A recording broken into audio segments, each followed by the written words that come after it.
నమస్తే. ఇన్నాళ్ళు నన్ను సపోర్ట్ చేస్తూ, ఎంకరేజ్ చేస్తూ మీ ప్రేమని నాకు అందిస్తున్న ప్రతి ఒక్కరికి కృతజ్ఞతలు. అలాగే ఈ వీడియో కూడా ఖచ్చితంగా మీకు ఉపయోగపడుతుంది. లైక్, షేర్ అండ్ సబ్స్క్రైబ్ చేసి మీ సపోర్ట్‌ని నాకు అందించండి. అలాగే ఈ వీడియో పట్ల మీకున్న అభిప్రాయాన్ని కామెంట్ సెక్షన్‌లో కామెంట్ చేసి తెలియజేయండి. ఇప్పుడు వీడియోని చూద్దాం. నమస్తే. Welcome to our channel. నేను పద్మిని. ప్రస్తుతం మనతో పాటు ప్రముఖ ఆధ్యాత్మికవేత్త, జ్యోతిష పండితులు, అమ్మవారి సేవకులు, దత్త, గణపతి ఉపాసకులు మురళీధర శర్మ గారు మనతో పాటు ఉన్నారు. మాట్లాడదాం. మురళి గారు నమస్తే. మహాదేవ శ్రీమాత్రే.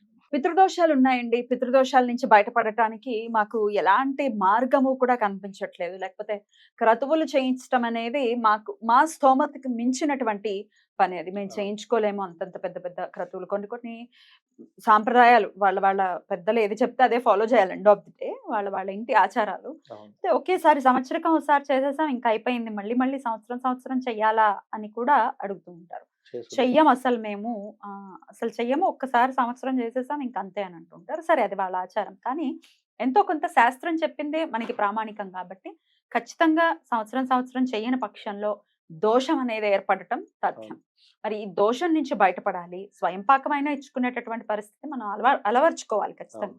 అలవాటుని చేసుకోవాలి. మరి ఆల్రెడీ కొన్నేళ్ళు అయిపోయింది. ఆ దోషానికి సంబంధించిన ఇబ్బందులు మేము ఫేస్ చేస్తున్నాం. ఏం చెయ్యాలి మేము అనే వాళ్ళకి ఏదైనా ఉందా అండి?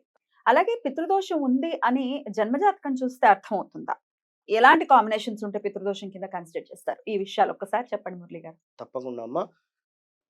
జన్మ జాతకము అనేటువంటితో పాటుగా వీరికి ఇంట్లో ఏర్పడేటువంటి సిచ్యువేషన్స్ కూడా మనము తీసుకోవచ్చు. ఇప్పుడు కొందరికి జన్మ జాతకాలు గాని, జన్మ డేట్ ఆఫ్ బర్త్ పుట్టే సమయాలు లేవు. అవును. మరి మాకు ఈ విధంగా జరుగుతుంది అంటే అది ఏ విధంగా అనేది మనం ఈ వీడియోలో చూద్దాం. ఇప్పుడు మీరు అన్నటువంటి విధంగా ఖచ్చితంగా కూడా కొందరు అంటే ఇక్కడ కులాచారాలను బట్టి ఉంటుంది. పిండ ప్రధానాలు ఉంటవి. లేదా మామూలుగా బియ్యమును ఈ కూరగాయ, ఈ చల్ల చమురు ఈ విధంగా ఇచ్చేటువంటి పరిస్థితి కొందరికి ఉంటుంది. అంటే స్వయం పాకము.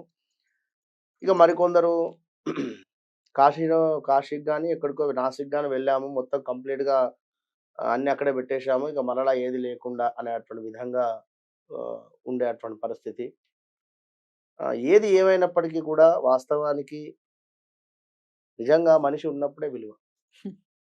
ఏదైనా ఒక బంధము అనేటువంటిది ఉన్నంత సేపు మాత్రమే. ఇప్పుడు ఫోన్‌లో ఛార్జింగ్ ఉన్నంత సేపు మాత్రమే ఇది మోగుతుంది. ఛార్జింగ్ అయిపోయిన తర్వాత పని చేయదు. అది అవసరం కూడా లేదు. కనుక మనిషి ఉన్నప్పుడే ఎవరినైనా కూడా ఎంత ప్రేమగా గాని, ఆప్యాయతగా గాని ఇప్పుడు ఒక తండ్రి గావచ్చును, తల్లి గావచ్చును. వారిది ఒక మ్యారేజ్ డే వచ్చింది. చిన్నగా సెలబ్రేషన్ ఏమైనా. పిల్లలు వారు ఆ వయసులో వారు కోరుకునేది ఏమున్నది? కొంచెం ముసలితనానికి చక్కగా ఈ యొక్క పిల్లలు ఏదో వీరి బిజీలో వీరున్నారు. లేరని కాదు. ఎంతో కొంత సమయం తీసుకొని చక్కగా గూడా కొడుకు, కోడళ్ళు, మనమళ్ళు, మనవరాళ్ళు ఇద్దరు పిల్లలుంటే ఇద్దరు పిల్లల కొడుకులు గాని, కోడళ్ళు గాని వీళ్ళిట్లా అందరూ కలిసి మంచిగా ఆ యొక్క పెద్దలను తీసుకొని ఒక కేక్ కటింగ్ గాని, లేదా ఏదైనా హోటల్ వెళ్లి చక్కగా సెలబ్రేషన్ చేసుకుంటే మరలా వచ్చే సంవత్సరానికి ఏమవుతుందో. కనుక ఇలాంటివి కొన్ని కొన్ని మనుషులు ఉన్నప్పుడే చేసుకునేటువంటి ప్రయత్నం చేయండి దయచేసి. ఎందుకంటే చనిపోయిన తర్వాత కోళ్ళను, గొర్రెలను కోసి అది ఎవరు చెప్పడం లేదు. కనుక ఉన్నప్పుడే ఎవరితోనైనా మంచిగా ఉండండి.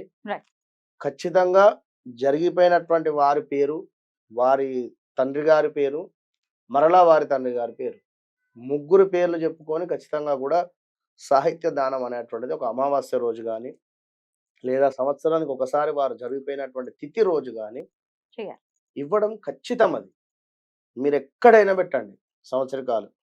వారక్కడ ఏదైనా సంకల్పం చెప్పనివ్వండి. కానీ మనం ఇక్కడ ఖచ్చితంగా ఇవ్వాలి బ్రాహ్మణులకు 100% కూడా. విన్నారా?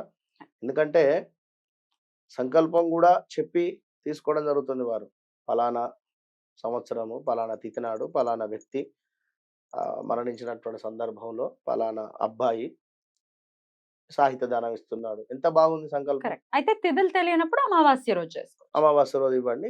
మహాళయ పక్షాలు ఎలాగా ఉన్నాయి మనకి. పితృపక్షాల రోజులలో కూడా మహాలయ పక్షాల భాద్రపద మాసంలో చేసుకోవచ్చు. రైట్. అయితే ఇట్లా ఇవి మాత్రం మస్ట్ ఖచ్చితం. ఇక మరి పితృదోషాలు జన్మజాతకంలో వీరికి 9వ స్థానంలో, ఇందాక మనం ఏదో వీడియోలో చెప్పుకున్నాం, 9వ స్థానంలో సూర్యుడు ఉన్న భాగ్యస్థానంలో. లేదా వీరికి మనకు సూర్యగ్రహము శని ఇంట్లో ఉన్న హ్మ్. అంటే మకర, ఆ! కుంభ రాసుల్లో ఉంటే. లేదా సూర్యుడు, శని పరస్పరం చూసుకున్న. విన్నారా? కొంచెము ఈ యొక్క పితృదోషానికి సంబంధించినటువంటి ఎఫెక్ట్ అనేటువంటిది ఉంటుంది. మరి మాకు జాతకాలు లేవు అని అనుకునేటువంటి వారు, మీ ఇంట్లో ఎవరైతే చిన్నవారుంటారో వారు అకారణంగా మరణించిన ఒక పాయింట్. రెండవది అప్పుల పాలు ఎక్కువ కూడా అవుతున్న ఎన్ని అప్పులు తీసుకువచ్చినా ఎంత మీరు కట్టినప్పటికీ కూడా మరలా ఇంకొక దగ్గర ఇబ్బంది జరుగుతున్న ఈ విధంగా అప్పుల మీద అప్పులు అయ్యేటువంటి సందర్భం కానీ, శరీరంలో ఉండేటువంటి ఆర్గాన్స్ ఫెయిల్ అయ్యి ఆస్పత్రిలో చేరేటువంటి సందర్భాలు గానీ, ఆల్ ఆఫ్ సడెన్‌గా లేదా తరచూ ప్రమాదాలు గురయ్యేటువంటి సందర్భం కావచ్చును. యాక్సిడెంట్స్ అట్లాంటివా? ఆ! హ్మ్. మన కళ్ళ ముందే మన సంతానము చెడు మార్గానికి వెళ్ళడం కానీ, చెడు వ్యసనాల బానిస అయ్యేటువంటి పరిస్థితులు కానీ, ఇవి మెయిన్‌గా గూడా మీరు అబ్జర్వ్ చేసుకునేటువంటి విషయాలు. పితృదోషాలుంటే ఇట్లాంటివి జరిగేటటువంటి పరిస్థితి ఉంటుంది. విన్నారా?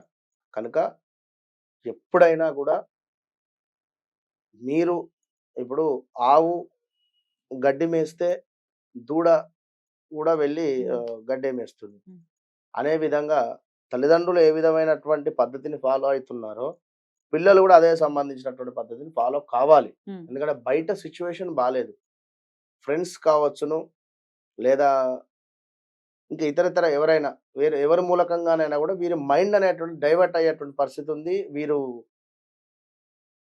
చెడు పాడవుతుంది. వ్యసనాలు గాని ఇగ జీవితం పోతుంది గదా! ఎండ్ ఆఫ్ జీవితం ద డే. మొత్తం ఖరాబ్ అయ్యేటువంటి రైట్. పరిస్థితి ఉంటుంది కనుక నేను ఎట్లా అండి మరి స్వయంపాకాలు ఓకే. అయినప్పటికీ నివృత్తి మార్గాలు ఇంకేమైనా ఉన్నాయా? ప్రతిరోజు కూడా ఇప్పుడు మన అన్నం తినేటువంటి సందర్భంలో, ఇగ భోజనం చేసేటువంటి సందర్భంలో ఒక ముద్ద కలిపి బయట ఎక్కడైనా కాకులు వచ్చేటువంటి ప్లేస్‌లో పెట్టేటువంటి ప్రయత్నం చేయండి. ప్రతిరోజు చేయండి.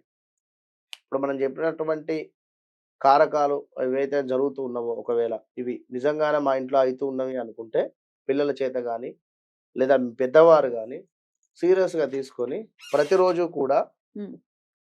కాకికి ఒక ముద్ద అన్నం పెట్టేటువంటి ప్రయత్నం చేయాలి. హ్మ్. లేదు మాకు ఆ విధంగా కుదరటం లేదు అనేటువంటిది కాకుండా ఖచ్చితంగా కుదిరించుకొని చేయాలి. లేదు అనుకుంటే మాత్రం అమావాస్య రోజు మాత్రం మస్ట్. చేయాలి. అమావాస్య రోజు నాడు తండ్రి గారైతే తండ్రి గారు, వారి లేదా ఇంక ఎవరైతే ఉన్నారో వారిది పితామహః, ప్రపితామహః, పితామహః అని ఇవన్నీ వాళ్ళ పేర్లు చెప్పుకొని, నల్ల నువ్వులను ఇంట్లో గాని, ఇంటి ముందు గాని కూర్చొని దక్షిణం వైపుగా కూర్చొని, ఈ యొక్క బొటనవేలు నుండి ఒక స్పూన్‌తోని ఒక నల్ల నువ్వులను ముందుగా ఇక్కడ వేసుకొని తర్పయామి, తర్పయామి ముగ్గురికి విడిచిపెట్టాలి. ఈ విడిచిపెట్టినటువంటి నీటిని ఇక బయట మామూలుగా ఎవరు తొక్కని ప్రదేశంలో పారవేస్తే సరిపోతుంది. ఇట్లా ఒకటి. ఈ అమావాస్య రోజు నాడు మనం చెప్పినటువంటిది భోజన దానం. అదేంటి సాహిత్య దానం. చేయాల్సిందే. రైట్. చేయాల్సిందే. కాకులకు మాత్రము ఖచ్చితంగా మనం ఎట్లాగైనా తినేటప్పుడు మీరు ఫుడ్ పెట్టాలి. వాటికి పెట్టేటువంటి ప్రయత్నం చేయండి. మంచి ఫలితం ఉంటుంది. తినట్లేదండి. లేవండి మాకు కాకులు. ఇప్పుడు కాకులు అదే. గూడా కనపట్లేదండి నిజంగా. అంతరించిపోతుందా ఆ జాతి అనిపిస్తోంది. వస్తవి. ఇక వాటి వస్తాయా? వాటి సమయము నిజంగానే. మా ఇంటి డాబా పైన మొత్తము ఇవి మన పావురాలు. ఆ! అన్ని పావురాలే. అవును. అవి ఆక్రమించాయి. పిచ్చి పావురాలున్నవి. ఆ! ఇక పరిస్థితులు, సిట్యుయేషను ఎక్కడైతే కాకులు వస్తావో వాటిని వెతుక్కుంటూ వెళ్ళడం. అయ్యయ్యో! రోజు వెతుక్కుని ఎళ్ళాలంటే కష్టమే గదా! 'బలగం' సినిమాలో లాగున్నది కథ. పాపం. ఆ! రైట్. రైట్. కనుక మార్చుకోవాలి. కాకులకు మన లైఫ్ సిటీలో స్టైల్‌ని అయితే లేవు. ఖచ్చితంగా అవును మార్చుకోవాలి. మార్చుకో. సిటీలో లేవు. సిటీలో రేరు. రేర్. కాకి అంటేనే రేర్ అయిపోయింది అదే పాపము. ఏదో కోయిల అరుస్తున్నట్టారు కాకి అరుస్తోందని చూడాల్సిన పరిస్థితొచ్చింది.